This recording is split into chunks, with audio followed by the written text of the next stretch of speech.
એસઓજીની ટીમોએ શહેરના વિવિધ વિસ્તારોમાં 366થી વધુ દુકાનો અને ડીલરોનું આકસ્મિક નિરીક્ષણ કરી ડેટાબેઝ તૈયાર કર્યો। વેપારીઓને ખરીદ વેચાણના રજિસ્ટર ફરજિયાત રાખવા, ગ્રાહકના માન્ય ઓળખ દસ્તાવેજો ચકાસ્યા વિના કોઈ સોદો ન કરવા અને શંકાસ્પદ વ્યક્તિ કે ફોનની જાણ તાત્કાલિક પોલીસ સ્ટેશનમાં કરવા સૂચના આપવામાં આવી।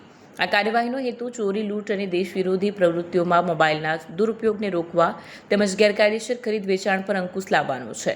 સુરત એસઓજી આ અભિયાન ભવિષ્યમાં પણ સતત ચાલુ રાખશે। એક ડ્રાઈવ ચાલી રહી છે જેમાં જૂના વાહન, જૂના મોબાઈલ અને જે સ્ક્રેપ એટલે કે ભંગારના વેપારી હોય એના જે લે વેચના જે રજિસ્ટર હોય એમાં વેચનાર હોય તેના નામ, નંબર, સરનામા અને એના આધાર કાર્ડ, પાન કાર્ડ તમામ વિગતો અને લેનાર તમામની અપડેટ રાખવા માટે સૂચના આપવામાં આવી છે। આની ચેકિંગ ચાલી રહ્યું છે અને ચોરીના મોબાઈલ અને ચોરીના વાહનો એ ધાડ, લૂંટ, મારામારી અને રાષ્ટ્ર વિરોધી કૃત્ય જેવા ગુનામાં વપરાતા હોય આ ડ્રાઈવ ચાલી રહી છે। ખૂબ મહત્ત્વની ડ્રાઈવ છે અને આમાં જો કોઈ પકડાશે તો કડકમાં કડક કાર્યવાહી કરવામાં આવશે।